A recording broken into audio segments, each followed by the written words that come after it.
اعوذ باللہ من الشیطان اللعین الرجیم بسم اللہ الرحمن الرحیم رب اشرح لی صدری ویسر لی امری واحلل عقدۃ من لسانی یفقهوا قولی ان اللہ وملائکتہ یصلون علی النبی یا ایہا الذین آمنوا صلوا علیہ وسلموا تسلیما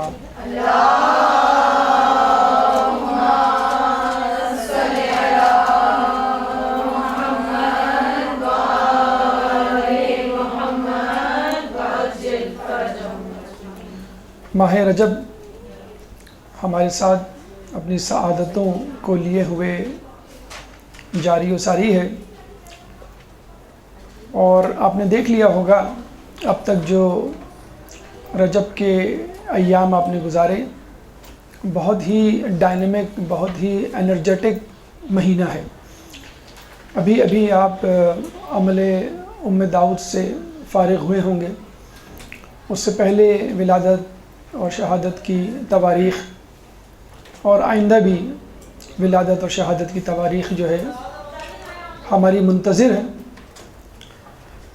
اس مہینے میں یوں تو خوشخبریاں زیادہ ہیں اور غم و حزن کے دن کم ہیں، لیکن بہرحال جو تواریخ شہادت کے حوالے سے، وفات کے حوالے سے اس مہینے میں موجود ہیں، اس میں ایک تاریخ 3 رجب کی امام نقی علیہ السلام کے حوالے سے، اس کے بعد ایک تاریخ جو آج کے دن ہے جناب ابراہیم، وفات کی تاریخ جناب ابراہیم کی، رسول اللہ کے تیسرے صاحبزادے، اور ایک اہم ترین تاریخ 25 رجب جو کہ ہمارے ساتویں امام موسیٰ کاظم علیہ السلام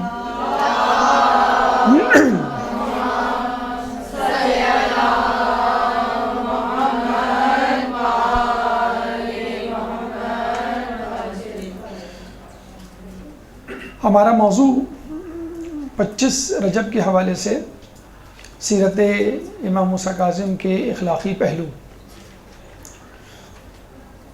اس سے پہلے یہ تذکرہ ہم کرتے چلیں کہ رسول اللہ کی اولادوں میں 3 اولادیں، طاہر، قاسم اور جناب ابراہیم۔ جناب طاہر، جناب قاسم اور جناب ابراہیم 3 اولادیں تھیں، 3 بیٹے تھے۔ طاہر جناب عبداللہ حضرت خدیجہ کے بطن مبارک سے 2 یا 3 سال کی عمر میں انتقال کر گئے مکے میں، جبکہ حضرت ابراہیم مدینے میں 2 یا 3 سال کی عمر میں وفات پا گئے۔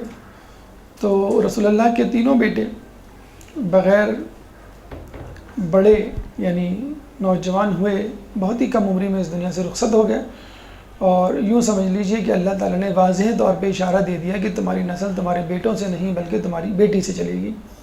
اور ہم نے دیکھا کہ اللہ تعالیٰ نے کس طرح دشمنوں کے تیروں کو پلٹا دیا اور ان کے دانتوں کو کھٹا کر دیا، اور جو لوگ رسول اللہ کو ابتر کا طعنہ دیا کرتے تھے وہ خود تاریخ میں ابتر بن کر رہ گئے۔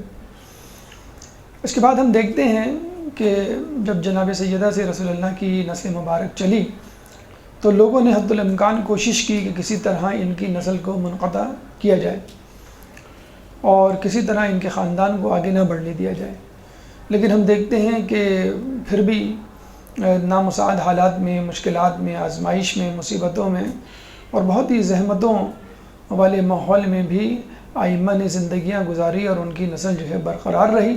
یہ بھی ہوا ہے کہ بچپن میں اور کم عمری میں اپنے بچوں کو یعنی امام کو چھوڑ کے گئے اور وہ امامت جو ہے انہوں نے کم سنی میں انجام دی۔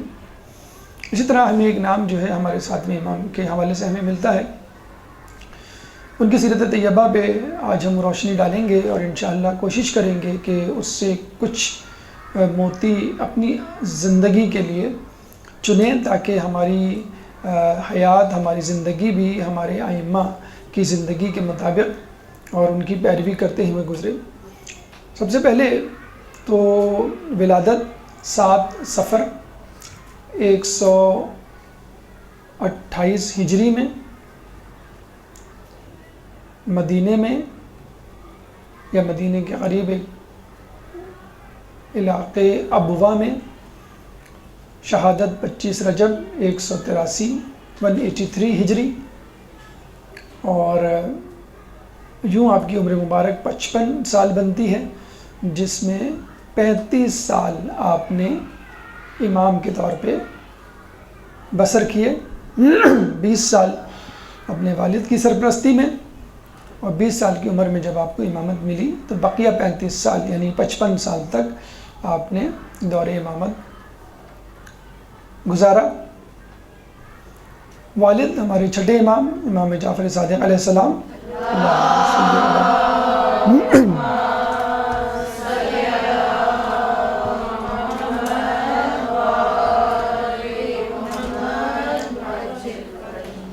والدہ حمیدہ خاتون، اور ان کی جرأت مندی اور بہادری کا نمونہ آپ یوں دیکھ سکتے ہیں کہ جب آپ یعنی 7ویں امام حمیدہ خاتون اپنی والدہ کے بطن مبارک میں تھے اور 7واں مہینہ تھا حمل کا، تو اس کے باوجود چھٹے امام یعنی آپ کے والد آپ کو حج پہ لے کے گئے، اور واپسی میں مقام ابوا جو کہ مدینے اور مکے کے درمیان کا ایک علاقہ ہے، وہاں پہ آپ کی پیدائش ہوئی، ولادت ہوئی۔ آپ یہ دیکھ سکتے ہیں کہ حمل کے دوران بھی تقریباً 2 مہینے اپنے گھر سے دور رہنا، سفر میں رہنا، حج جیسی مشکل ترین عبادت کو جو کہ مشقت اور محنت سے آراستہ ہے، عبارت ہے، اس کو انجام دینا، اور سفر ہی میں واپسی پر امام کی ولادت ہونا، واقعی ایک بہت جرأت مندانہ فیصلہ ہے، قدم ہے، یا بہت ہی بہادری سے زندگی گزارنے کا ایک ہنر ہے۔ آپ کے بہن بھائیوں میں جو اہم ترین ہمیں شخصیت ملتی ہے وہ جناب اسماعیل کی، جو کہ چھٹے امام کے سب سے بڑے صاحبزادے تھے اور تقوی پرہیزگاری میں بہت آگے تھے، اور لوگوں کو یہ شک ہو چلا تھا کہ شاید چھٹے امام کے بعد امام جو ہیں وہ اسماعیل بنیں گے، لیکن اللہ تعالیٰ کی حجت لوگوں پہ بہت واضح طور پہ آشکار ہوئی، اور خود چھٹے امام کی زندگی میں جناب اسماعیل ان کے بڑے بیٹے کا انتقال ہوا، اور چھٹے امام نے باقاعدہ ان کی میت کو، ان کی جسد خاکی کو، جسد مبارک کو اپنے سامنے رکھ کے لوگوں کو مخاطب کر کے کہا تھا کہ دیکھو جس طرح امامت کے معاملے میں اسماعیل کے حوالے سے حجت اللہ تعالیٰ نے تمام کی ہے، اتنی واضح حجت کبھی تمام نہیں ہوئی، یعنی جس امام کا جو کہ امام ہونے والا ہے اگر اس کا انتقال پہلے ہو جائے تو وہ امام ہو ہی نہیں سکتا، اور یہ تو امام ہونے والے ہی نہیں تھے، امام تو 7ویں امام کو، امام موسیٰ کاظم کو بننا تھا، لیکن پھر بھی لوگوں کو شک تھا، تو جب ان کا انتقال ہوا چھٹے امام کی زندگی میں تو بالکل واضح ہو گیا کہ اگر بننا بھی تھا اگر تو یہ نہیں بن سکے، اور وہاں یہاں تو معاملہ ہی دوسرا تھا کہ بننا ہی نہیں تھا۔ خیر، لیکن جو فتنہ ڈالنے والے تھے اور جو کمزور العقیدہ تھے انہوں نے جو ہے اسماعیل کو، جناب اسماعیل کو اپنا امام سمجھے رکھا، حالانکہ وہ اس تہمت سے بہت دور تھے، حالانکہ متقی پرہیزگار شخص تھے، اور ہمیں یہ روایتوں میں بھی ملتا ہے کہ وہ اکثر سفر میں اپنے والد کے ہمراہ ہوتے تھے، اور نجف اشرف جب انہوں نے سفر کیا تو جناب اسماعیل سے یہ کہا حرم امیر المومنین کے پاس کھڑے ہو کر کہ تم جو ہے امیر المومنین کی زیارت پڑھو۔ جب انہوں نے زیارت ختم کی تو کہا کہ اب تم اپنے جد امام حسین علیہ السلام کی زیارت پڑھو۔ انہوں نے کہا کہ امام حسین تو کربلا میں دفن ہے۔ انہوں نے کہا کہ جب قافلہ اسیروں کا یہاں سے گزر رہا تھا تو ہمارے ایک چاہنے والے نے امام حسین کا سر اقدس امیر المومنین کی قبر مبارک کے قریب دفنا دیا تھا۔ اب وہ راس الحسین نامی جو مقام ہے وہ ابھی بھی حرم امیر المومنین میں موجود ہے، جہاں پہ لوگ امام حسین کی زیارت پڑھتے ہیں۔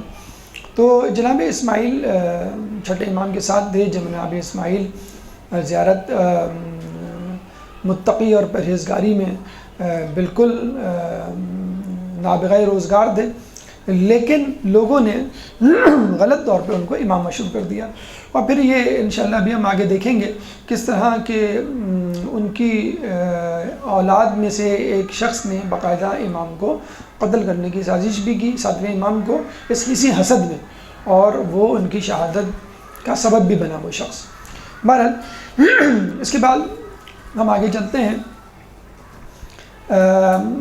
اسم کے حوالے سے آ جائیں۔ آپ کا نام موسیٰ تھا، نہ جانے اللہ تعالیٰ کی کیا حکمت تھی، لیکن جو بظاہر علماء اعلام نے حکمتیں اپنی کتابوں میں درج کی ہیں وہ یہ کہ گویا خدا یہ بتلانا چاہتا تھا کہ ایک موسیٰ نبی تھا، ایک موسیٰ نبیوں میں سے تھا جس کو غضبان کے نام سے قرآن نے یاد کیا ہے، یعنی غصہ کرنے والے، غضب کرنے والے۔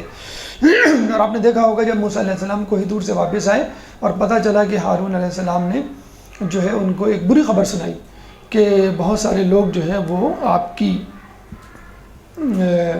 تبلیغات کو، آپ کے احکامات کو چھوڑ کر منحرف ہو گئے ہیں، اور اب وہ آپ کے خدا پہ اب یقین نہیں رکھتے، انہوں نے بچڑے کو خدا بنا لیا۔ تو انہوں نے جو ہے ہارون کو سینے پہ ہاتھ مار کے دھکا دیا اور غصے میں کہا کہ تم نے ایسا نہیں کیوں کرنے دیا؟ انہوں نے کہا کہ میں مجبور تھا، مجھے جو ہے مجھ میں اتنی طاقت نہیں تھی، نہ میرے پاس اتنے لوگ تھے۔ بہرحال موسیٰ علیہ السلام کو اللہ تعالیٰ نے قرآن میں غصے والا ایک جسے کہتے ہیں ایگریسو شخصیت کے طور پہ متعارف کروایا ہے، لیکن یہ موسیٰ یعنی ہمارے امام، ساتویں امام موسیٰ کاظم اتنے زیادہ، اللہم صلی علی محمد وعلی محمد،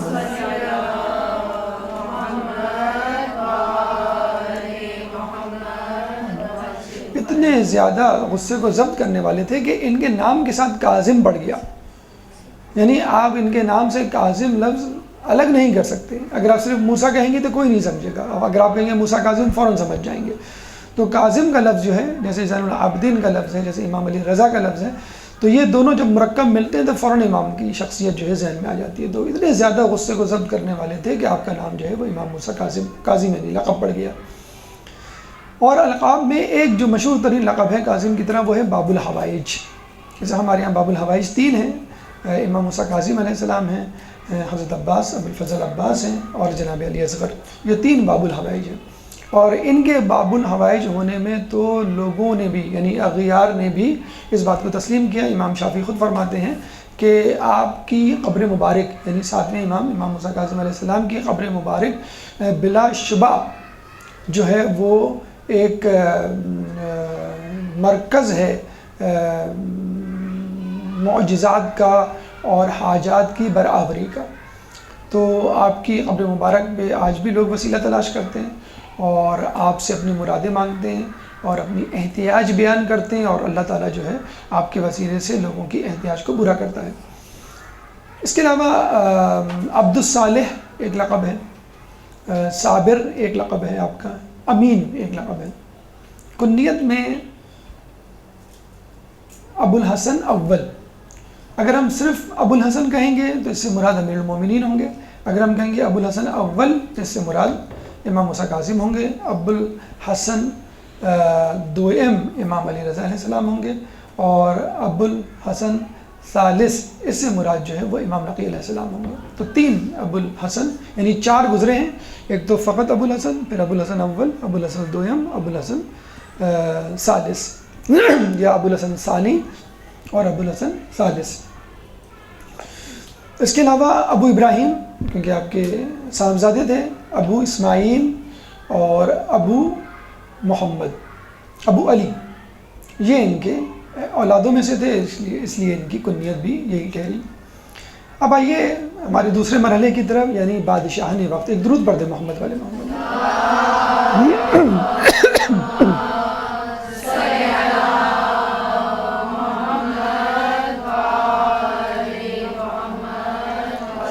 آپ کے دور میں آخری بادشاہ مروانی شاہ کا مروان حمار تھا، انتہائی بے وقوف، انتہائی عیاش اور اتنا زیادہ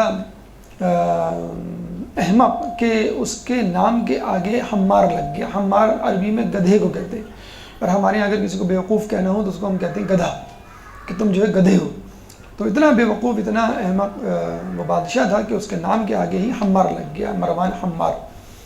اس کے بعد مروانی شاہ کا خاتمہ ہوا اور بنو عباس کا پہلا بادشاہ صفح جو ہے وہ مسند خلافت پہ متمکن ہوا۔ انتہائی شقی القلب نام تھا، اس لیے اس کا نام ہی صفح پڑ گیا۔ تیسرا بادشاہ منصور الدوانقی، انتہائی ظالم، انتہائی شقی، اور یہی وہ ملعون شخص تھا جس نے ہمارے چھٹے امام کو، امام جعفر صادق علیہ السلام کو زہر دیا تھا۔ منصور الدوانقی کے بعد مہدی عباس کا نام آتا ہے۔ اچھا، ہم آپ کو بتاتے چلیں کہ جب لوگوں نے یہ دیکھا کہ ہمارے امام کے مقابلے میں خلفاء ہمارے خلیفہ یا خلیفۃ المسلمین یا حکمران جو ہیں بالکل تقابل کے قابل نہیں ہیں. یعنی کہاں مذہب اہل بیت کے ائمہ کی شخصیت اور ان کی طہارت اور ان کی علمیت اور ان کے معجزے اور کرامات، اور کہاں ہمارے فاسق و فاجر شخصیات. تو لوگوں کو مشوش کرنے کے لیے، تشکیک میں ڈالنے کے لیے، شک میں ڈالنے کے لیے انہوں نے کیا کیا، اپنی اولادوں کے نام مہدی، ہادی اس طرح کے رکھنے شروع کر دیے تاکہ لوگوں میں کنفیوژن پیدا ہو. اس طرح ہمارے یہاں روایتوں میں ہے کہ آخری جو امام ہوگا وہ دنیا کو عدل سے بھر دے گا، جیسے یہ ظلم سے بھری ہوئی تھی، وہ مہدی ہوگا. تو انہوں نے اپنی اولادوں کا نام مہدی اور ہادی اور اس قسم کے القابات منتخب کر کے رکھنے شروع کر دیے. مہدی عباس ایک بادشاہ ان کا گزرا، بنو عباس کا، 10 سال تک اس نے حکومت کی. انتہائی جابر شخصیت تھا، اور کہتے ہیں کہ اس نے ایک دفعہ جو ہے وہ امام موسیٰ کاظم علیہ السلام کو قتل کرنے کی سازش بھی کی تھی. لیکن جب اس نے ان کو قید میں ڈالا تو اسی رات امیر المومنین اس کے خواب میں آئے اور اس کو تنبیہ کی، ڈرایا دھمکایا. پھر کہیں جا کے اس نے فوراً دوسرے دن اٹھ کر مسلم بن محمد بن قحطبہ نامی شخص تھا، حمید بن قحطبہ نامی شخص تھا جو بہت ہی جابر ظالم تھا، اس کے ذریعے کہا کہ تم ان کو قتل نہ کرو. مجھے خواب میں امیر المومنین آئے اور انہوں نے مجھے بہت ڈانٹا، سرزنش کی. مہدی کے بعد جو بادشاہ بنا وہ تھا ہادی، لیکن ہادی جو ہے فقط 1 سال جو ہے وہ حکومت کر سکا. اس کے بعد جو بادشاہ بنا سب جانتے ہیں، ہارون رشید، کہ جس نے خود امام موسیٰ کاظم علیہ السلام کو زہر دیا. انتہائی ظالم، انتہائی چال باز، انتہائی سیاست باز بادشاہ تھا. ہارون رشید کے بارے میں کہا جاتا ہے اس نے نہ صرف 7ویں امام کو شہید کیا، قتل کیا، بلکہ نفس زکیہ کے بھائی عبداللہ کو زندہ دیوار میں چنوا دیا. اور اتنا ظالم بادشاہ تھا کہ جب خود قتل کرتے تھک جاتا تو اپنے دوستوں کو حکم دیا کرتا تھا اور باقاعدہ ان کو کہا کرتا تھا کہ تمہاری دوستی اور محبت کا معیار کیا ہے مجھ سے. لوگ یہی کہا کرتے تھے کہ ہم جو ہے آپ کے لیے جان قربان کرنے کے لیے تیار ہیں. تو ہارون رشید کا ایک دوست تھا حمید بن قحطبہ. حمید بن قحطبہ کے بارے میں ملتا ہے کہ اس کا ایک دوست ایک دفعہ اس سے ملنے کے لیے آیا. تو وہ ماہ رمضان تھا اور دوپہر کا وقت تھا اور وہ کھانے پہ بیٹھا ہوا تھا. تو حمید بن قحطبہ، اچھا اس زمانے میں آپ جتنے ظالم ہوں، اہل بیت پہ جتنا ظلم کرتے ہوں، لیکن نماز روزے کے سب پابند ہوا کرتے تھے، کیونکہ اس زمانے میں نماز روزہ ایک فیشن تھا. مطلب فیشن کہتا ہے کہ جو یہ نہیں کرے گا وہ عام عوام سے کٹ جائے گا. آج کل تو الٹا معاملہ ہے، لیکن اس زمانے میں ایسا نہیں تھا. داڑھی رکھنا، حجاب کرنا، نماز پڑھنا، روزہ رکھنا، یہ سب اسٹریم لائن فیچرز کہلاتے تھے اپنے آپ کو اپ ٹو ڈیٹ رکھنے کے لیے. بلکہ یہ بھی ہوا کرتا تھا کہ جو غیر مسلم ہوتے تھے وہ بھی اپنی وضع قطع جو ہے مسلمانوں کسی بنا لیا کرتے تھے. آج کل تو الٹا معاملہ ہے کہ مسلمان جو ہے اپنی وضع قطع جو ہے، اپنی شکل و صورت جو ہے وہ غیر مسلموں جیسی بناتے ہیں تاکہ آپ کو غیر مسلموں میں ایڈجسٹ کرنے میں آسانی ہو. لیکن اس زمانے میں ایسا نہیں تھا. اس زمانے میں تو اسلام عروج پہ تھا. خوشحالی جو ہے وہ بغداد اور عرب علاقوں کے جو ہے وہ قدم چوم رہی تھی. تو لوگ جو ہے اپنے آپ کو مسلمان ظاہر کرتے تھے اور بہت سارے لوگ تو جان بوجھ کے مسلمان ہو جاتے تھے تاکہ ٹیکس یعنی جزیہ سے بچ سکے. تو اس زمانے میں ایک عام آدمی بھی بھرپور طور پہ اسلام پہ عمل کرتا ہوا نظر آتا تھا. وہ جتنا زیادہ عمل کرتا تھا اتنا زیادہ خلیفہ کے قریب ہوتا تھا. لیکن شرط یہ ہوتی تھی کہ آپ کو اہل بیت اور ان کے ماننے والوں سے نفرت کا اظہار کرنا ہے، بس یہ مسئلہ ہوتا تھا. اور بادشاہ کے لیے آپ جو چاہیں آپ کو قربانی دینی ہے. حمید بن قحطبہ جو ہے وہ ماہ رمضان میں دوپہر کا کھانا کھا رہا تھا. جب اس کا دوست پہنچا تو اس کے دوست نے کہا کہ اے حمید، تو ماہ رمضان میں کھانا کھا رہا ہے؟ تو اس نے کہا کہ اس شخص کا روزے رکھنے کا کوئی فائدہ نہیں کہ جس کو اپنے بخشنے کی کوئی امید نہ ہو. اس نے کہا تو نے ایسا کیا گناہ کیا کہ تیرے بخشنے کی کوئی امید نہیں اور تو نے نماز روزے بھی چھوڑ دیے؟ تو پھر اس نے جو ہے بتانا شروع کیا کہ ایک دفعہ میں سو رہا تھا اور مجھے جو ہے سوتے میں سے ہارون رشید نے بلوایا. اچھا اس زمانے میں اگر بادشاہ سوتے میں سے کسی کو بلوا لے تو بس سمجھ لیں کہ یا تو وہ خود قتل ہونے جا رہا ہے یا اسے کسی کو قتل کرنا ہے. یہ نہایت خطرناک کام کے لیے بلایا جاتا تھا سوتے میں. تو سوتے میں مجھے بلایا. جب میں پہنچا تو اس نے مجھ سے کہا کہ تم مجھ سے محبت کرتے ہو؟ کہ ہاں میں آپ سے محبت کرتا ہوں۔ اچھا اس زمانے میں یہ ہوتا تھا کہ بادشاہ سے کے قریب ہونے کے لیے انسان سب کچھ کر گزرتا تھا، اور کچھ لوگ تو مجبور ہوتے تھے، اگر نہیں مانیں گے تو بھی مارے جائیں گے، اگر بادشاہ کا حکم نہیں بھی مانیں گے تو بھی مارے جائیں گے، اور ویسے بھی لوگ تیار رہتے تھے قریب ہونے کے لیے۔ تو اس نے کہا کہ میں آپ کو جو ہوں مال و دولت سے زیادہ چاہتا ہوں۔ تو ہارون نے یہ کہہ کے اس کو بھیج دیا۔ کہتے ہیں تھوڑی دیر بعد پھر اپنے غلام کو بھیجا کہ اس کو بلا کے لاؤ۔ جب واپس آیا تو وہ پریشان ہو گیا کہ اب دوبارہ کیوں بلایا؟ ہارون نے وہی سوال کیا۔ اب وہ سمجھ گیا کہ یہ چاہتا ہے کہ میں اس سے مزید محبت کا اظہار کروں، تو اس نے کہا کہ میں آپ کو اپنی اولاد سے بھی زیادہ چاہتا ہوں، یعنی اپنے گھر والوں سے، اہل و عیال سے بھی زیادہ چاہتا ہوں، یعنی اپنے گھر والے بھی قربان کرنے کے لیے تیار ہوں۔ تو ہارون رشید نے کہا اچھا ٹھیک ہے، جب ضرورت ہوگی میں تمہیں بلا لوں گا۔ چلا گیا یہ۔ کچھ دیر کے بعد پھر دوبارہ اس نے غلام کو بھیجا کہ دوبارہ بلا کے لاؤ۔ حمید بن عتبہ دوبارہ آیا اور ہارون نے دوبارہ پوچھا کہ تم مجھے کتنا چاہتے ہو؟ اب وہ سمجھ گیا کہ ہارون جو ہے میری آخری حدوں کو دیکھنا چاہتا ہے، تو اس نے ہارون سے کہا کہ میں آپ کو اپنے دین سے زیادہ چاہتا ہوں، یعنی اپنا دین بھی قربان کرنے کے لیے تیار ہوں۔ تو ہارون نے کہا کہ اچھا اگر ایسا ہے تو میرے غلام کے ساتھ چلے جاؤ اور جو یہ کہے اس پہ عمل کرو۔ غلام نے تلوار ہاتھ میں لی اور اس حمید بن عتبہ کو لے کے چلا۔ ایک گھر میں پہنچا تو وہاں گھر میں جو ہے وہ عجیب خستہ حالی تھی، بوسیدگی تھی۔ 3 کمرے موجود تھے، تینوں پہ قفل لگا ہوا تھا۔ غلام نے جو ہے پہلے کمرے کا قفل کھولا، دیکھا تو اس میں 20 سادات قید ہیں۔ غلام نے کہا کہ یہ لو تلوار، ان 20 کے 20 افراد کو قتل کر دو۔ پھر اس نے تلوار لے کے ایک ایک کو قتل کرنا شروع کیا اور قتل کر کر کے کنویں میں پھینکتا جاتا۔ تو اس زمانے میں یہی ہوا کرتا تھا۔ تو حمید بن عتبہ نے 20 کے 20 سادات کا سر قلم کیا اور تمام کے تمام لوگوں کو کنویں میں ڈال دیا۔ اس زمانے میں کنویں تقریباً ہر گھر میں ہوتے تھے پانی کے لیے، لیکن بعض اوقات وہ اس مقصد کے لیے بھی استعمال کیے جاتے تھے۔ اس کے بعد غلام نے دوسرا کمرہ کھولا اور اس میں بھی 20 سادات، اور کہا ان کو بھی قتل کر دو۔ اس نے تلوار لی اور 20 کے 20 افراد کو ایک ایک کر کے قتل کرنا شروع کیا، اور پھر اس کے بعد تمام لوگوں کو کنویں میں پھینک دیا، لاشوں کو۔ پھر غلام نے تیسرا قفل کھولا، اس میں بھی 20 سادات۔ اس نے پھر دوبارہ تلوار لے کے ان سب کا سر قلم کرنا شروع کیا۔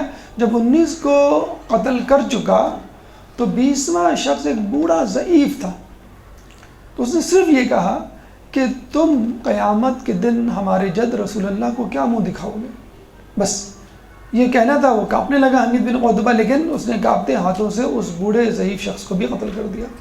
اور اس کے بعد، اور وہ دن تھا اور آج کا دن، یعنی حمید بن عتبہ کہتا ہے کہ اس کے بعد سے مجھ میں بالکل جو ہے امید کی کرن ختم ہو گئی میرے اندر کہ میں بخشا جاؤں گا۔ تو وہ دن ہے اور آج کا دن ہے، نہ میں نماز پڑھتا ہوں، میں نہ روزہ رکھتا ہوں۔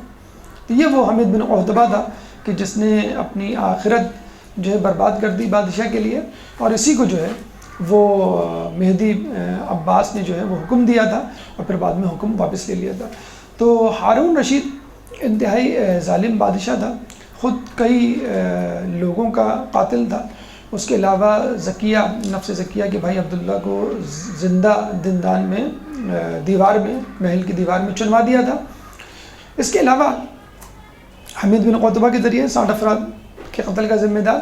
اس کے علاوہ انتہائی ظالم اور شقی امام مظلوم کی قبر مبارک پہ بیری کا درخت ہوا کرتا تھا۔ ایک سایہ دار درخت، ویسے بھی سایہ دار درخت جو ہے بہت اچھا سمجھا جاتا ہے، اسے کٹوانے والے کو، کاٹنے والے کو بہت برا بھلا کہا جاتا ہے کہ اگر یہ پھل نہیں دے رہا تو کم از کم سایہ دے رہا ہے، اپنے نیچے بیٹھنے والوں کو آرام اور سستانے کے لیے ایک جگہ فراہم کر رہا ہے۔ بیری کا درخت، حالانکہ بیری کے درخت کی باقاعدہ حدیث موجود ہے کہ بیری کا درخت کٹوانے والے پر اللہ کی لعنت، یعنی بیری کا درخت اتنا زیادہ رسول اللہ کو پسند تھا، اور باقاعدہ حدیث ہے کہ اس کو کاٹنے والے پہ، کٹوانے والے پہ اللہ کی لعنت۔ علم دوست تاریخ میں مشہور تو ہے، لیکن علم دوستی جو ہے فقط اپنے ذاتی مفاد کے لیے استعمال کیا کرتا تھا۔ اپنی باپ کی مدخولہ کنیز سے جب اس نے نکاح کیا اور لوگوں نے روکا تو اس نے فوراً جو ہے وہ اپنے زر خرید علماء سے جو ہے رابطہ کیا، تو انہوں نے کہا کہ کنیز کی گواہی جو ہے وہ قابل قبول نہیں، تو آپ اسے نکاح کر سکتے۔ اسی طرح ایک کنیز سے بغیر عدت کے جب نکاح کیا لوگوں نے روکا تو اس نے پھر دوبارہ فتویٰ جو ہے وہ خریدنے کی کوشش کی، تو فتویٰ ملا کہ آپ اس کو اپنے بیٹے کو ہبہ کر دیں اور اپنے بیٹے کو کہیں کہ وہ آپ کو ہبہ کر دے، ہبہ کرنے کی صورت میں عدت نہیں ہوا کرتی۔ تو یہ طریقہ کار ہوا کرتا تھا اس کا کہ کسی طرح جو ہے اپنے ذاتی مفادات کو پورا کرنے کے لیے لوگوں کو، علماء کو، ان کے فتوے کو استعمال کیا جائے۔ کوشش اس کی پوری ہوا کرتی تھی کہ کسی طرح امام کو، اہل بیت کو، ان کے خانوادے کو گاہے بگاہے لوگوں کے سامنے کسی نہ کسی طریقے سے توہین اور حقارت کا نشانہ بنائے۔ ایک دفعہ امام کے پاس گیا اور امام سے کہنے لگا کہ آپ کیسے کہہ سکتے ہیں کہ رسول اللہ کی نسل جو ہے وہ بی بی سیدہ سے چلی، حالانکہ نسل تو جو ہے وہ مردوں سے، لڑکوں سے، بیٹوں سے چلتی ہے۔ تو آپ نے جواب دیا کہ اگر نسل بیٹوں ہی سے چلا کرتی تو عیسیٰ علیہ السلام اپنی ماں کے وسیلے سے ابراہیم علیہ السلام کی اولاد کیسے ٹھہرے، اور جس طرح عیسیٰ علیہ السلام اپنے ماں کے وسیلے سے اولاد ٹھہرائے جا سکتے ہیں ابراہیم علیہ السلام کی نسل سے، تو ہم بھی جو ہے رسول اللہ کی نسل سے ایک درود پڑھ دیں۔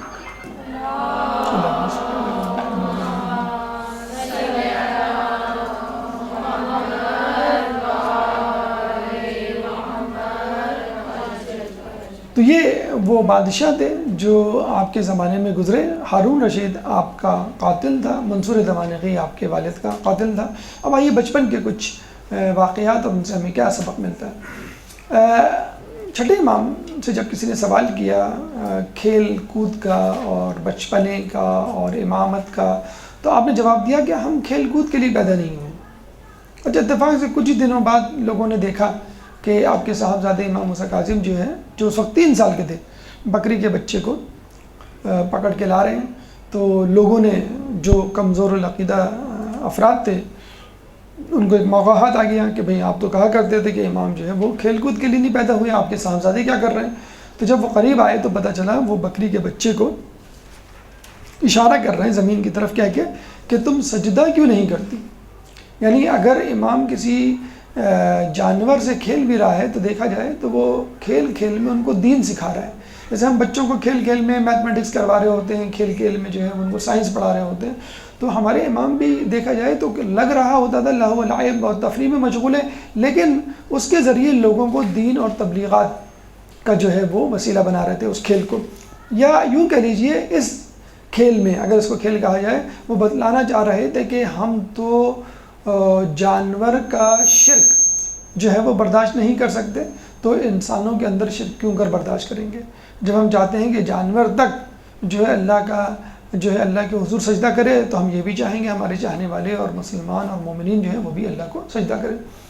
اور ہمارے یہاں امام کو پڑھانے کی ضرورت نہیں ہوتی، ہمارے یہاں امام کے لیے علم حادث نہیں ہوا کرتا کہ ایک خاص عمر تک پہنچے گا تو اس کو علم ملے گا۔ جیسے ہمارے یہاں خود علماء اکرام ہوتے ہیں، وہ ایک خاص حوزے کا امتحان پاس کریں گے، خاص کتاب پڑھیں گے، خاص عمر میں وہ عالم بنیں گے، تو ہمارے ائمہ کے لیے نہیں ہوتے۔ ان کے یہاں جو علم ہوتا ہے وہ علم لدنی ہوتا ہے، مطلب اللہ کی طرف سے الہام کردہ ہوتا ہے، ان کو کسی سے پڑھنے لکھنے سیکھنے کی ضرورت نہیں ہوتی۔ تو یہ بھی بحث عبث ہے کہ وہ جوانی میں علم حاصل کریں گے، ادھیڑ میں یا بچپن میں، وہ ہمیشہ سے عالم ہوتے ہیں۔ چنانچہ ان کی عمر فقط 5 سال تھی کہ جب جو ہے 5ویں اور چھٹے امام کے شاگرد امام ابو حنیفہ آئے اور آپ سے، یعنی چھٹے امام سے مسئلہ جبر و تقدیر، مسئلہ جبر و تفویض پوچھا، جس کا تذکرہ ہم نے پہلے بھی کیا تھا۔ جبر یعنی زندگی مکمل طور پہ کمپلشن ہے، ایک جبر ہے، مجبوری ہے، آپ کچھ نہیں کر سکتے، اور تفویض کیا ہے؟ آپ کو آزادی ہے، آپ جو چاہیں کریں، کوئی آپ کو نہیں روک سکتا، خدا نخواستہ خدا بھی نہیں روک سکتا، خدا نخواستہ آپ کی تقدیر بھی آپ کو نہیں روک سکتی۔ تو امام نے یہ کہا تھا لا جبرا ولا تفویض ولکن امرا بین الامرین، کہ زندگی نہ تو جبر ہے اور نہ ہی تفویض ہے، یہ تو ان دونوں کے درمیان کی چیز ہے۔ تو یہی جواب جو ہے ہمارے 7ویں امام موسیٰ کاظم علیہ السلام نے بھی دیا، فقط ان کی عمر اس وقت 5 سال تھی۔ یعنی اس سے پہلے کہ چھٹے امام اس سوال کا جواب دیتے، 7ویں امام نے جو اس وقت 5 سال کی عمر کے تھے جواب دیا، تو لوگوں کو بتلا دیا کہ ہماری فہم و فراست 3 سال اور 5 سال میں بھی وہی ہے کہ جو لوگوں کی ایک بڑی عمر زانو تلمس طے کرنے کے بعد بھی نہیں ہوتی۔ اسی طرح امام ابو حنیفہ ہی نے آپ سے ایک دفعہ سوال کیا، جب وہ نماز پڑھ رہے تھے ایسی جگہ پہ جہاں لوگ آگے سے آگے آ جا رہے تھے، تو آپ سے سوال کیا کہ آپ ایسی جگہ نماز کیوں پڑھ رہے ہیں جہاں لوگ آ جا رہے ہیں، آپ کے اور اللہ کے درمیان ایک رابطہ ہے وہ منقطع ہو رہا ہے، وہ ٹوٹ رہا ہے، وہ کمزور پڑ رہا ہے. تو انہوں نے کہا امام کا اشارہ جو ہے وہ قرآن کی آیت کی طرح تھے کہ انا نحن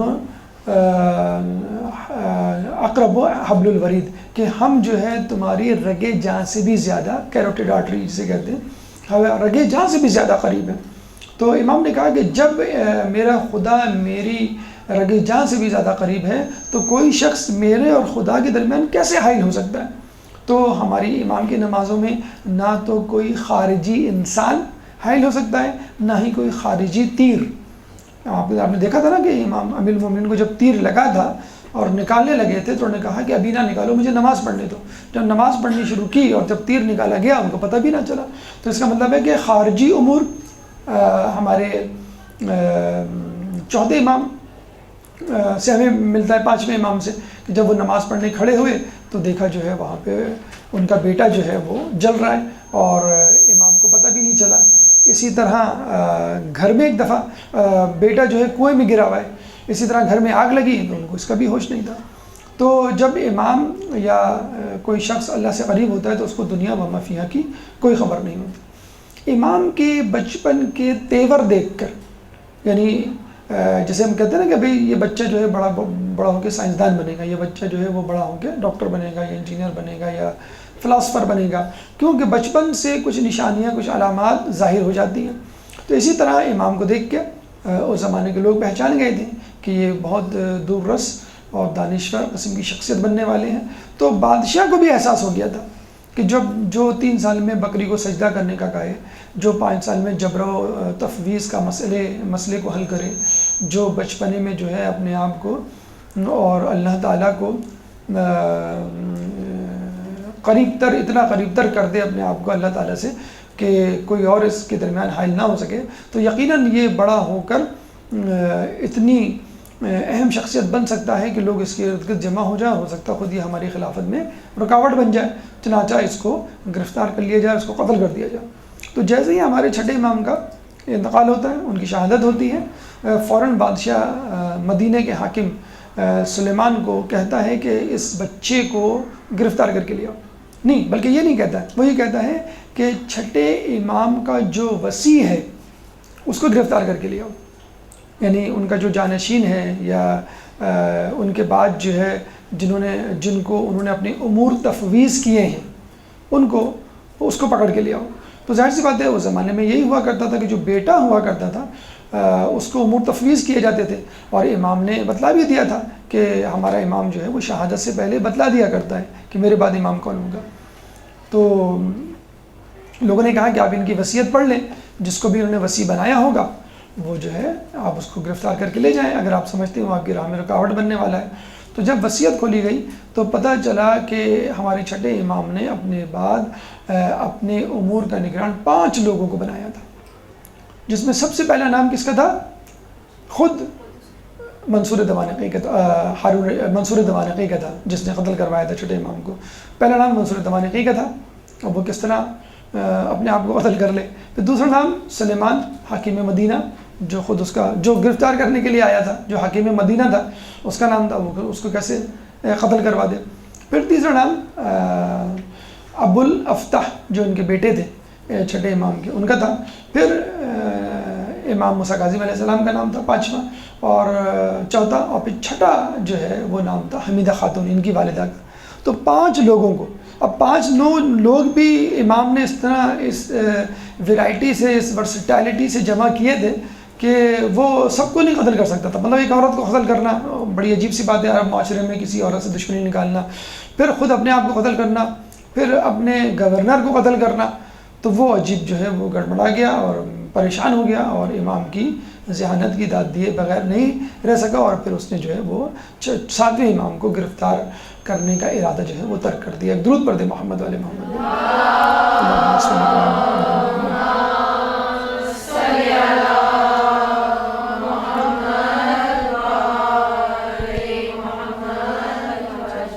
ہر امام کے دور میں ان کی زندگی سے متعلق مختلف امور مد نظر رکھے گئے ہیں اور مخصوص حالات رہے ہیں، اور ہر امام ان مخصوص حالات کے پیش نظر اس پس منظر میں پہچانا گیا ہے۔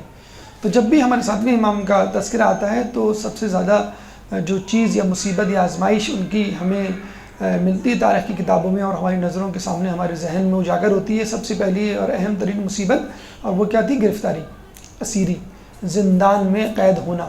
14 سال زندان میں قید رہے اور بہت ہی بدتر جیل میں قید رہے۔ لیکن آپ یہ دیکھیے کہ 7ویں امام کی زندگی میں جب بھی ہم واقعات سناتے ہیں تو زیادہ تر واقعات زندان کے واقعات ہوتے ہیں۔ حالانکہ دیکھا جائے ہم میں سے کسی کو زندان میں ڈال دیا جائے تو ہم یہ کہیں گے کہ ہمارا ٹائم ویسٹ ہو رہا ہے۔ اگر ہم کسی طرح یہاں سے نکل کھڑے ہوں تو پھر ہم لوگوں کے لیے کچھ کر سکتے ہیں، ہم جو ہے وہ لوگوں کی تبلیغات کر سکتے ہیں، ان کے دین کو ٹھیک کر سکتے ہیں، اپنا پیغام پہنچا سکتے ہیں۔ لیکن امام اپنے کام میں لگے رہتے تھے۔ ہمارے ائمہ کا کام کیا ہوتا تھا؟ اللہ کو راضی رکھنا، اس کی اطاعت کرنا اور عبادت کرنا۔ تو کچھ لوگ کہتے ہیں کہ 3 مرتبہ گرفتار کیا، کوئی کہتا ہے کہ 2 مرتبہ گرفتار کیا۔ بہرحال پہلی مرتبہ جو گرفتاری امام کی عمل میں آئی وہ اس طرح آئی کہ ہارون رشید جو ہے وہ مدینے میں تھا اور قبر رسول پہ تھا، قبر رسول پہ امام موسیٰ کاظم بھی موجود تھے۔ تو ہارون رشید نے اپنی رشتہ داری جتلانے کے لیے بلند آواز سے رسول اللہ کی قبر کی طرف دیکھ کر جو ہے وہ پکارنا چاہا، یا ابن العم، یعنی میرے چچا کے بیٹے۔ حضرت عباس کی نسل سے، جو حضرت عباس رسول اللہ کے چچا تھے، ان کی نسل سے بنو عباس تھی۔ نعرہ تو یہی لگایا تھا کہ ہم جو ہیں وہ ہم جو ہیں اہل بیت پر مظالم کا بدلہ لینے آئے، لیکن جب وہ آ گئے مسند خلافت بھی تو بھول گئے۔ تو رسول اللہ، ظاہر بات ہے کہ ابو طالب ان کے چچا، حضرت عباس ان کے چچا، تو وہ کزن ہوئے دیکھا جائے۔ جب اس نے یہ رشتہ داری جتلانی چاہی تو امام موسیٰ کاظم علیہ السلام نے فوراً کہا یا ابتا، یعنی اے میرے والد۔ تو وہ چچا تھے اور یہ والد، ان کے لیے والد تھے رسول اللہ امام کے لیے، اور ہارون کے لیے چچا تھے۔ تو ظاہر سی بات ہے کون سا رشتہ زیادہ قریب ہوگا؟ والد کا۔ تو وہ جو ہے چراغپا ہو کے رہ گیا۔ جب وہ پہلے ہارون کو آیت مباہلہ کی تلاوت کر کے دلیل دے چکے تھے، پہلے تو انہوں نے کہا تھا کہ عیسیٰ علیہ السلام مریم علیہ السلام کی وساطت سے ذریت قرار پائے ابراہیم علیہ السلام کی، ہم بی بی سیدہ کے وسیلے سے۔ پھر انہوں نے آیت مباہلہ کا ریفرنس دیا تھا، حوالہ دیا تھا ابناءنا و ابناءکم، کہ تم اپنے بیٹوں کو لاؤ، ہم اپنے بیٹوں کو لائیں۔ تو ہمارے بیٹے کون ہیں؟ حسن حسین۔ تو اسی طرح جو ہے امام نے ابتا کا لفظ استعمال کیا کہ ہم ان کے بیٹے ہیں، وہ ہمارے باپ ہیں۔ تو سب کے سامنے جب امام نے اس طرح کہا وہ اپنی بزرگی، اپنی چالاکی، اپنی قربت کا اظہار کرنے پہ تلا ہوا تھا لوگوں کے سامنے، حج کا موقع تھا۔ جب امام نے یہ کہا تو بہت چراغپا ہو گیا اور اس نے فوراً امام کو جو ہے وہ گرفتار کرنے کا حکم دیا۔ جب گرفتار کر کے لایا اور اس نے جو ہے زندان میں ڈالا تو ایک چال اور چلی کہ ان پہ میں ایک تہمت کا الزام بھی لگاؤں۔ تو ایک کنیز، خوبصورت کنیز کو جو ہے وہ زندان میں داخل کر دیا۔ کہتے ہیں کہ کنیز جو ہے وہ ان کو کوشش کرتی تھی کس طرح اپنی طرف مائل کرنے کی، لیکن وہ مسلسل اپنی عبادت میں مصروف رہتے تھے۔ اور جب صبح ہوئی اور جب ہارون رشید کے ساتھیوں نے جا کے دروازہ کھولا تو پتہ چلا کہ امام ایک کونے میں سجدے میں، کنیز ایک کونے میں سجدے میں ہے، اور سبوح قدوس کی آواز آ رہی ہے۔ اللہم صلی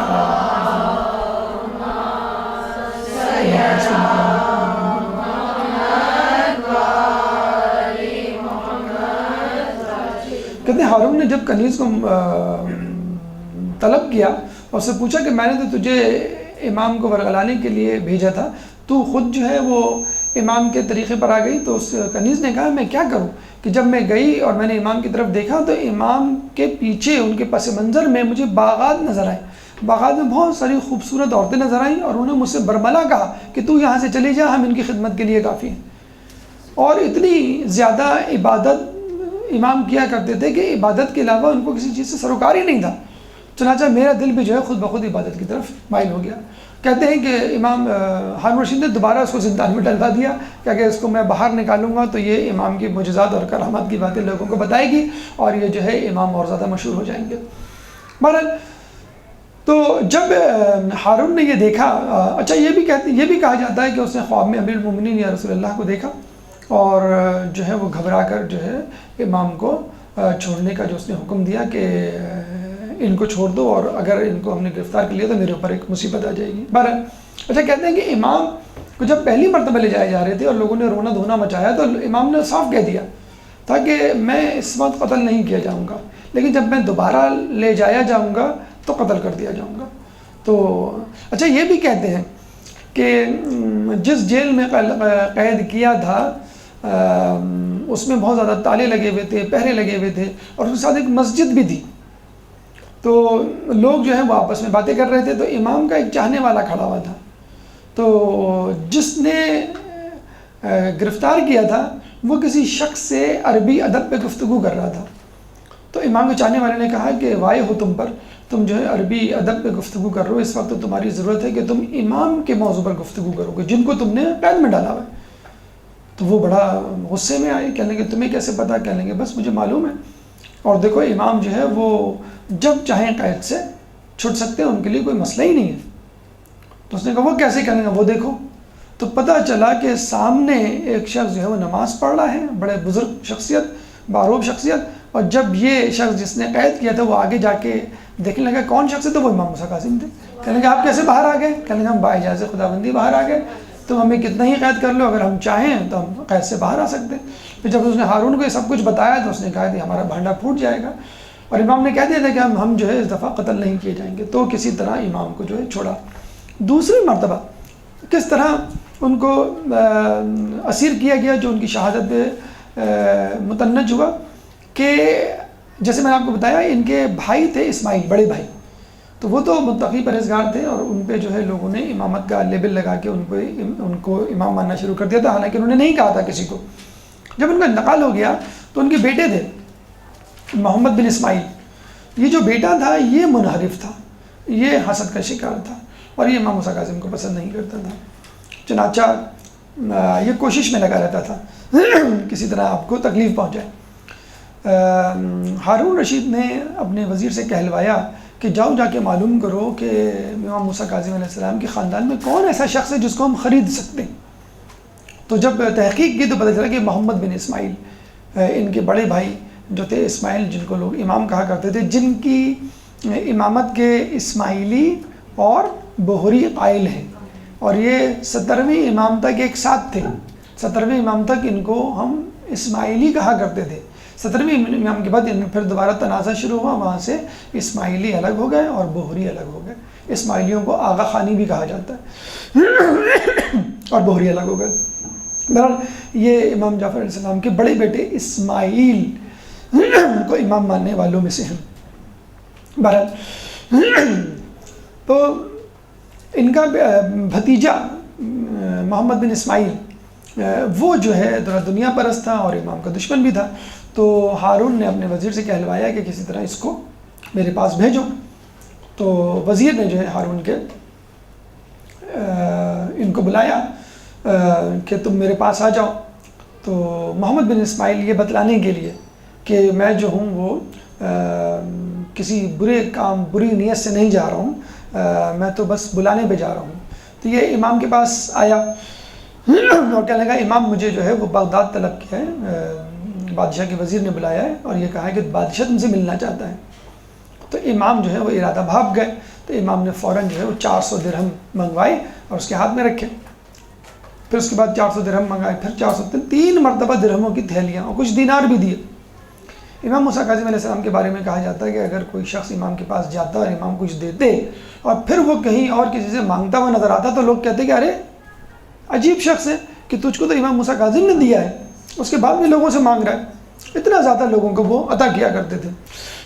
تو یہ جب گیا امام نے اس کو 3 مرتبہ تھیلیاں دی۔ تو اس نے جو ہے وہ امام سے کہا کہ مجھے جو ہے وہ بادشاہ نے طلب کیا ہے، آپ مجھے کوئی نصیحت کریں گے؟ تو امام نے کہا کہ دیکھ، اپنے ہاتھوں کو ہمارے خون سے رنگین نہ کرنا اور ہمارے بچوں کو یتیم نہ کرنا۔ تو اس نے کہا نہیں آپ یہ کیسی بات کر رہے ہیں، میں ایسا جو ہوں کبھی بھی نہیں کر سکتا۔ تو اس نے کہا، امام نے پھر دوبارہ یہی جملہ دہرایا کہ اپنے ہاتھوں کو ہمارے خون سے رنگین نہ کرنا۔ جب وہ چلا گیا تو لوگوں نے پوچھا کہ آپ جب سمجھتے ہیں کہ آپ کا قاتل ہے یا ہوگا تو آپ نے اس کو کیوں نوازا؟ انہوں نے کہا کہ یہ قطع رحمی کرنے پہ تو تلا ہوا تھا، ہم صلح رحمی پہ تلے ہوئے تھے تاکہ ہم لوگوں کو بتا سکیں اور اس پہ حجت تمام کر سکیں۔ دوسرا یہ کہ یہی جو ہے وہ میرا قاتل بنے گا اور میرے اپنے ہاتھوں کو میرے خون سے جو ہے وہ رنگین کرے گا۔ خیر یہ چلا گیا بادشاہ ہارون رشید کے پاس، تو اس نے کہا کہ بھئی سناؤ حال احوال کیا ہیں؟ ابھی اپنے نمبر بڑھانے کے لیے بادشاہ سے تحفے تحائف لینے کے لیے، پیسہ درم و دینار لینے کے لیے فوراً کیا جملہ کہتا ہے کہ مجھے سمجھ میں نہیں آتا کہ اس سلطنت میں 2 خلیفہ کیسے؟ کیا مطلب؟ کہیں ایک آپ خلیفہ ہیں جن کے پاس بغداد اور آس پاس کے علاقوں کا خراج آتا ہے، اور ایک امام موسیٰ کاظم بھی خلیفہ ہیں، ان کے پاس بھی خراج آتا ہے، یعنی خمس، زکوٰۃ، عطیات، تحفے تحائف امام کو جو ہم بھیجتے ہیں تو اس زمانے میں بھیجتے تھے تو ان کے پاس آتا تھا۔ اور دوسری بات یہ ہے کہ مجھے تو لگتا ہے کہ وہ خلیفہ ہیں، تم نہیں ہو۔ تو وہ سمجھ گیا اور اس کو گواہی بھی مل گئی۔ اس نے فوراً حکم دیا کہ محمد بن اسماعیل کو 2 لاکھ درہم دیے جائیں، 2 لاکھ دینار دیے جائیں، 2 لاکھ دینار۔ اور یہ کہہ کے وہ چلا گیا۔ تو اس کا غلام جو ہے وہ 2 لاکھ دینار لینے کے لیے محل روانہ ہو گیا۔ تو کہتے ہیں کہ اس کو پیٹ میں مموڑ اٹھا، یہ بیت الخلاء گیا، وہاں پہ اس کو اتنی زبردست پیچش ہوئی کہ ساری تڑیاں، انٹسٹائن، آنتیں باہر آ گئی۔ اور جب بادشاہ کا غلام 2 لاکھ دینار لے کر آیا تو یہ بستر مرگ پہ پڑا ہوا تھا، اور جب اس کو تھیلیاں پکڑوا رہا تھا تو یہ محمد بن اسماعیل کہہ رہا تھا کہ اب کیا فائدہ، اب تو میں آخری سانسیں لے رہا ہوں، اور یہ کہتے ہوئے وہ مر گیا۔ یعنی اس کو 2 لاکھ دینار کام نہیں آئے، اور اس کا جو ہے وہ وقت آخر بھی جو ہے وہ کفر کی حالت، یعنی امام سے بغاوت کی صورت میں ہوا۔ جب ہارون نے یہ سن لیا اور لوگوں سے گواہی بھی طلب کر لی کہ دیکھو میرے خلاف بغاوت ہو رہی ہے، تب اس نے جو ہے امام موسیٰ کاظم کو طلب کیا، ان کو قید خانے میں ڈال دیا۔ اچھا، شخصیت یہ اتنی باروب تھی، اتنی متقی پرہیزگار شخصیت تھی کہ اس کو ہمت نہیں ہوتی تھی خود کچھ کرنے کی۔ تو اس نے کیا کیا کہ بصرے میں اپنے چچا زاد عیسیٰ ابن جعفر کو کہا کہ ان کو تم اپنے قید خانے میں ڈال لو۔ وہ بہت عیاش لہو لعب کا دل دادہ انسان تھا، روزانہ رقص و سرور کی محفلیں ہوتی تھیں، موسیقی بجائی جاتی تھی روزانہ۔ امام کہتے تھے کہ وہ دن میرے لیے بہت ہی برے گزرے کہ جو میں نے وہاں گزارے، اور رقص و سرور کی موسیقی کی آوازیں میرے کانوں میں ٹکراتی تھیں۔ اچھا، یہ خود ہی خفل ڈالتا تھا، وہاں بیٹھا رہتا تھا، دیکھتا رہتا تھا امام کو، لیکن کچھ دنوں کے بعد جو ہے اس کا رویہ تبدیل ہو گیا۔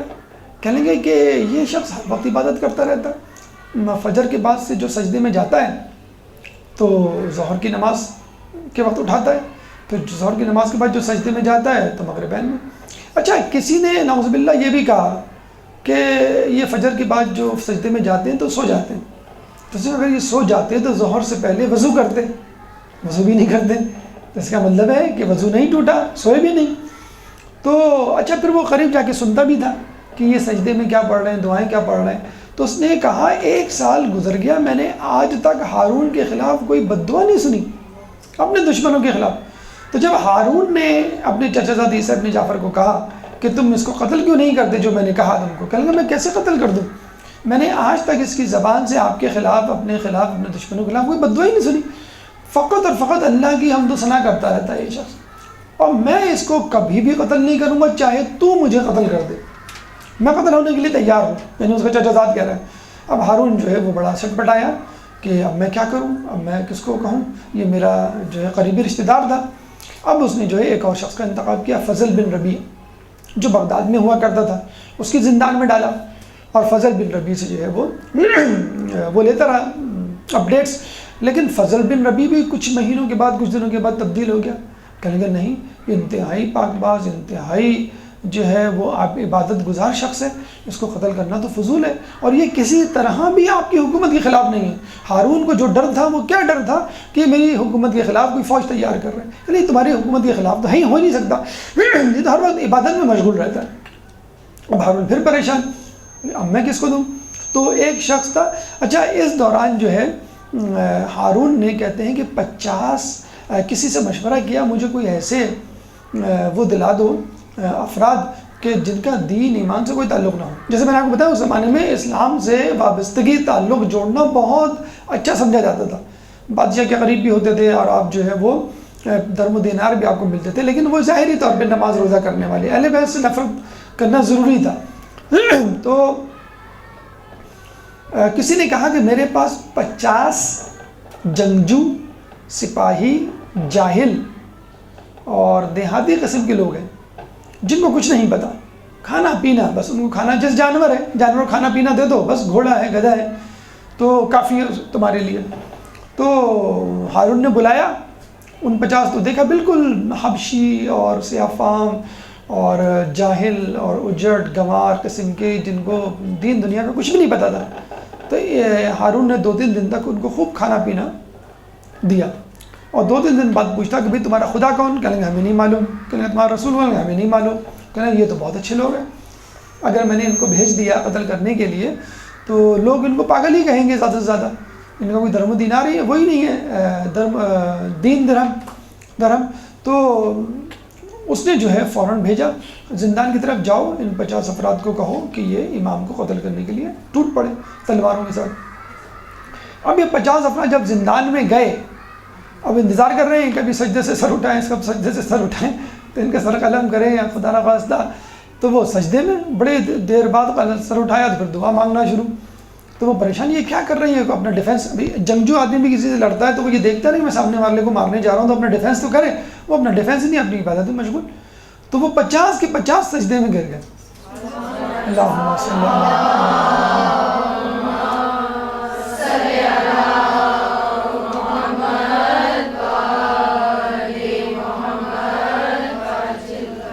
یہاں جو ہے پھر اس کی حکمت عملی جو ہے وہ فیل ہو گئی۔ پھر بڑی مشکل سے اس کو ایک شخص ملا، قدار بن سلف، عبد الرحمن ابن ملجم جیسے لوگ آپ کو ملے جاتے ہیں کہیں نہ کہیں۔ تو سندی بن ہاشک شخص تھا، بہت ہی ظالم سفاک، اسی طرح کا قدار بن سلف ابن ملجم جیسا، یزید جیسا، حرملہ یا شمر جیسا۔ تو اس کو کہا پھر کہ تم جو ہے امام کو قتل کرو۔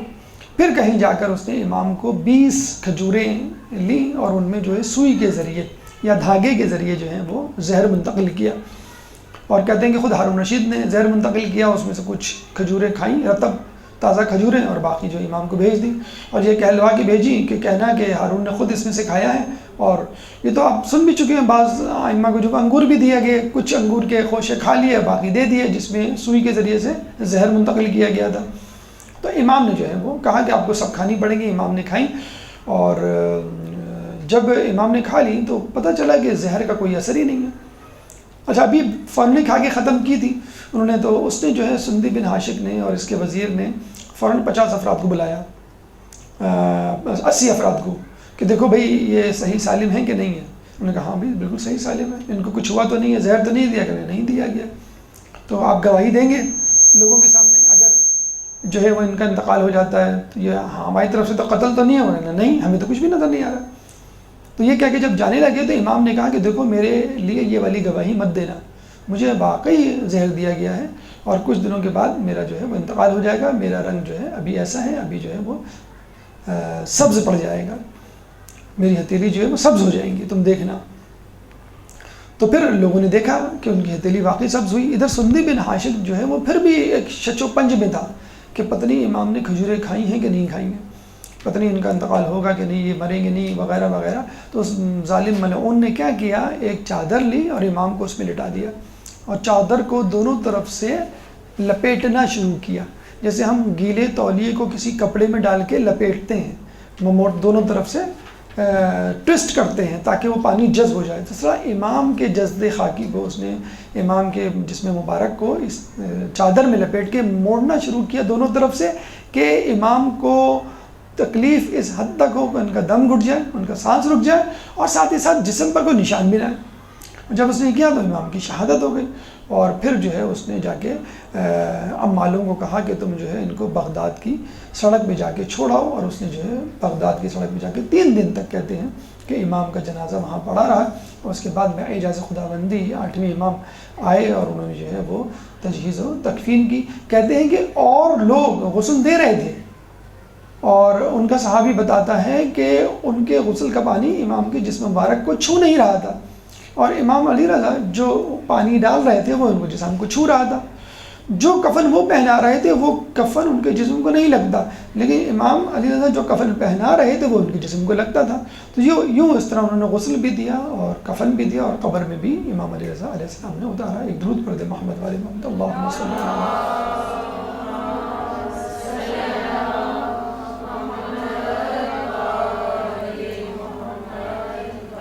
آپ کی اولادوں میں ویسے تو یہ ملتا ہے کہ 18 لڑکے اور 19 لڑکیاں تھیں.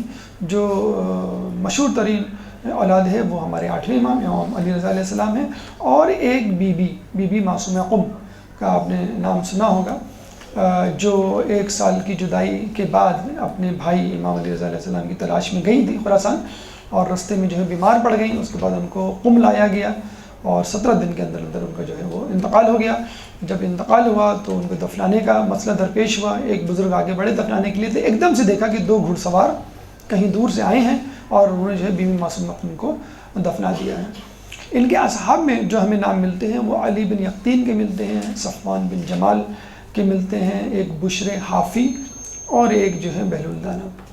علی بن یقطین کو باقاعدہ طور پہ انہوں نے اجازت دی تھی کہ تم بادشاہ کی جو ہے وہ وزارت کو سنبھالو اور اپنے چاہنے والوں کو، مذہب اہل بیت پہ چلنے والوں کو جو ہے وہ امداد پہنچاؤ اور ان کی مدد کرو. تو علی بن یقطین نے آپ کی جسے کہتے ہیں کہ سرپرستی میں اس عہدے کو قبول کیا. اور جب ان کی مخبری ہوئی کہ علی بن یقطین جو ہے امام کا ساتھی ہے، تو باقاعدہ جو ہے بادشاہ نے پروگرام بنایا کہ کسی طرح میں چھپ کر ان کا وضو چیک کروں گا، کیونکہ نماز تو وہ سب کے ساتھ پڑھتے تھے، وہ تقیہ میں پڑھ سکتے لیکن وضو تو اکیلے میں کرتا ہے. تو اتفاق سے امام نے اسی دن ان کو غیر شیعہ طریقے سے وضو کرنے کا کہا تھا، یعنی پاؤں کو دھونے کا حکم دیا تھا. اسی دن بادشاہ نے جب دیکھا تو بادشاہ نے کہا بھائی یہ تو ہمارے عقیدے کے ہیں، اور پھر جو ہے بادشاہ نے جس وزیر نے چغلی کی تھی اس کو جو ہے پھانسی پہ لٹکا دیا تھا. صفوان بن جمال اونٹوں کو کرائے پہ دیتے تھے، بہت زیادہ جسے کہہ لیں آج کل جیسے رینٹ کار جیسے ہوتا ہے، بڑے اچھے ان کے اونٹ تھے کہ بادشاہ تک لیا کرتا تھا. تو جب امام نے کو پتہ چلا تو امام نے اسے کہا کہ تم کیا بادشاہ کے وہ دوست احباب میں سے؟ اس نے کہا نہیں. کہنے کا کیا تم یہ خواہش نہیں رکھتے کہ بادشاہ جب سفر پہ جائے گا تمہارے اونٹ پہ بیٹھ کے تو واپسی میں تم دعا نہیں کرتے کہ وہ صحیح سلامت آئے تاکہ تمہارے اونٹ بھی صحیح سلامت ہوں اور تمہیں اس کا کرایہ ملے؟ کہنے گا ہاں. کہنے اس طرح تو تم بادشاہ کی صحت و سلامتی کے لیے دعا گو ہوتے ہو. تو انہوں نے نظریں جھکا کر کہا کہ ہاں لگتا تو ایسے ہی ہے. تو امام نے کہا کہ اس طرح تو تم بادشاہ کے خیر خواہ ہوئے. تو جب یہ سنا تو صفوان بن جمال نے جو ہے وہ بادشاہ کو منع تو نہیں کر سکتا تھا، اس نے کیا کیا اپنے سارے اونٹ جو ہے وہ بیچ دیے. ہارون رشید کو جب پتہ چلا تو غصے میں آ کے اس نے کہا کہ میں چاہتا تھا تمہیں قتل کر سکتا تھا، لیکن چونکہ تمہارا میرے ساتھ معاملہ بہت اچھا رہا ہے اس لیے میں تمہیں چھوڑ دیتا ہوں. صفوان بن جمال امام کے اتنے زیادہ قریب تھے کہ ایک دفعہ علی بن یقطین سے ملنے گئے، اور علی بن یقطین جو ہے مصروف تھے کسی کام میں. علی بن یقطین جو ہے جب امام موسیٰ کاظم علیہ السلام کے پاس ملنے کے لیے آئے تو آپ نے ملنے سے انکار کر دیا کہ تم نے صفوان بن جمال سے ملنے سے انکار کر دیا تھا. تو وہ بڑے حیران پریشان ہوئے، کہنے لگے ہاں میں مصروف تھا. کہنے لگے جب تک وہ تم سے راضی نہیں ہوگا ہم تم سے راضی نہیں ہوں گے، خدا بھی تم سے راضی نہیں ہوگا. تو کہتے ہیں اسی وقت جو ہے وہ عراق آئے، صفوان بن جمال سے جو ہے معافی مانگی، بلکہ یہاں تک کہا کہ تم اپنے مٹی زدہ پیر جو ہے ہمارے گال پہ رکھو تاکہ جسے کہتے ہیں نا فنگر پرنٹ، ایک فٹ پرنٹ بن جائے اور میں امام کو جا کے یہ خاک یہ دھول دکھا سکوں. تو پہلے تو انہوں نے جسے کہتے ہیں کہ منع کیا، انہوں نے پھر مجبور کیا گیا تو انہوں نے جو ہے ایسا کیا اور پھر امام کو جا کے بتلایا، پھر امام راضی ہوئے. تو آپ نے دیکھا کہ ایک وزیر ہے، منسٹر ہے بادشاہ کے دربار میں، جیسے آج کل کا ایم پی ہے، اور ایک اونٹ بیچنے والا ہے عام بزنس میں، تو امام کو اس کی رضامندی کا کتنا خیال. تو ہمیں بھی جو ہے وہ کسی کے اسٹیٹس سے اور کسی کی ویلتھ سے، کسی کے جاہ و جلال سے مرعوب نہیں ہونا چاہیے. اگر مرعوب ہونا ہے تو لوگوں کے تقویٰ پرہیزگاری سے ہو. اس طرح بشر حافی کے بارے میں ملتا ہے. دیکھیں جب انسان کا دل پلٹنا ہو تو کیسے پلٹ جاتا ہے کہ جب اس کی کنیز جو ہے کوڑا ڈالنے آئی باہر تو امام نے اس سے پوچھا، جب دروازہ کھلا تو میوزک کی آواز آئی تو امام نے پوچھا کہ تیرا آقا جو ہے وہ آزاد ہے کہ غلام ہے؟ اس نے کہا غلام کیوں ہوا، وہ تو آزاد ہے. تو امام نے کہا واقعی وہ آزاد لگتا ہے تمام چیزوں سے، مطلب اللہ تعالیٰ کی اس سے بھی غلامی سے بھی آزاد ہے گویا. تو وہ جب گئی اپنے آقا کو بتلانے کے لیے، وہ سمجھ گیا کہ یہ امام ہوں گے یا کوئی بہت بزرگ شخصیت ہے، اور یہ بہت گہرا جملہ ہے. کہتے ہیں کہ وہ ننگے پیر جو ہے وہ امام کے پاس دوڑے اور امام سے جو ہے وہ معافی مانگی اور اللہ سے توبہ کی. پھر عمر بھر جو ہے وہ ننگے پیر رہے، اس لیے ان کا نام جو ہے وہ بشر حافی پڑ گیا. ایک صحابی جو ہے وہ بہلول دانہ ہمیں ملتے ہیں کہ جو 2 افراد کے ساتھ امام سے ملنے کے لیے گئے زندان میں. تو امام کا بظاہر رابطہ تو منقطع ہو گیا تھا، لیکن کسی نہ کسی طرح وہ ہدایات تو دے رہے تھے. تو کہتے ہیں کہ انہوں نے ایک ٹھیکری پہ جو ہے اپنا ایک پرچی پہ جو ہے لکھ کے بھیجا اپنا مسئلہ کہ ہم 3 کیا کریں. تو جب وہ پرچہ وہاں گیا، امام کے پاس کچھ لکھنے کے لیے تو تھا نہیں، تو امام نے جو ایک مٹی کی ٹھیکری لی، اس میں ناخن سے یوں جیم کر کے لکھ دیا. جب یہ ٹھیکری باہر گئی مٹی کی وہ کنکری یا ٹھیکری کہہ لیں جو کچی مٹی کلے کی بنتی ہے، تو اس میں جیم لکھا ہوا تھا. تو ایک شخص نے یہ سمجھا امام کا مطلب ہے جلا وطن جیم سے، تو میں اپنے ملک کو چھوڑ کے چلا جاتا ہوں. وہ اپنے ملک کو چھوڑ کے چلا گیا. یعنی ہمارے مسائل کا حل، شیعوں پہ جو مظالم ہو رہے ہیں اس کا کیا حل ہے، یہ پوچھنے کے لیے انہوں نے اپنا پرچہ اندر پھینکا تھا زندان میں. امام کے پاس تھا نہیں تو ٹھیکری پہ جیم لکھ دیا. تو جلا وطن اپنے ملک کو چھوڑ کے چلا گیا. دوسرے نے یہ کہا نہیں، اس کا مطلب ہے جبل یعنی پہاڑ. تو وہ دنیا یعنی شہر کو چھوڑ کے پہاڑ پہ چلا گیا اور ہمیشہ کے لیے روپوش ہو گیا اور عابد و زاہد بن گیا، وہیں پہ رہنے لگا، عبادت کرنے لگا. بہلول دانہ نے جیم سے مطلب لیا جنوں، یعنی اپنے آپ کو مجنوں ظاہر کرو. تو بس اس وقت سے لے کر مرتے دم تک وہ بہلول دانہ نے، حالانکہ کہا جاتا ہارون رشید کا کزن تھا، یہ کزن تھے، امزاد تھے، لیکن اپنے آپ کو جو ہے پاگل اور دیوانہ جو ہے ظاہر کیا کرتے تھے اور لوگوں کو آخر وقت تک شک میں تو رکھا، لیکن آخر وقت تک یقین نہیں ہونے دیا کہ میں جو ہوں وہ دانشور ہوں یا اہل بیت کا جو ہے وہ ماننے والا ہوں. یعنی اتنی زیادہ فہم و فراست عروج پہ تھی کہ ایک دفعہ بازار میں بیٹھے ہوئے تو کسی نے پوچھا کہ بہلول کیا کر رہے ہو؟ تو انہوں نے کہا کہ میں خدا اور بندے میں مصالحت کروا رہا ہوں. تو کسی نے کہا کہ کیا کچھ نتیجہ نکلا؟ کہنے لگے نہیں. کہنے لگے کیوں؟ کہنے اس لیے نہیں نکلا کہ خدا تو راضی ہے، بندہ راضی نہیں ہے. پھر کچھ دنوں کے بعد بہلول کو قبرستان میں دیکھا. کہا بہلول کیا کر رہے ہو؟ کہنے لگے خدا اور بندے میں مصالحت کروا رہا ہوں. تو کہا کچھ نتیجہ نکلا؟ تو بہلول نے کہا کہ کوئی نتیجہ نہیں نکلا. پوچھنے والے نے پوچھا کیوں؟ کہنے لگے اس لیے کہ بندہ تو راضی ہے، اب خدا راضی نہیں ہے. تو ہمیں اگر خدا کو راضی کرنا ہے تو مرنے سے پہلے راضی کر لیں، ورنہ مرنے کے بعد ہم تو راضی کریں گے لیکن خدا جو ہے کبھی بھی راضی نہیں ہوگا. یہ تمام گزارشات مختصر طور پہ اجمالی طور پہ سیرت امام موسیٰ کاظم علیہ السلام کی آپ کے سامنے پیش کی گئی. اللہ تعالیٰ سے دعا ہے کہ ہمیں امام کی سیرت پہ چلنے کی توفیق عطا فرما، ان کے نقش قدم پر چلنے کی توفیق عطا فرما، اور ہمیں قیامت کے دن اہل بیت کی شفاعت سے بہرہ مند فرما، امام کے ظہور میں تعجیل فرما، اور ہمیں ان کے انصار و اعوان میں شامل فرما.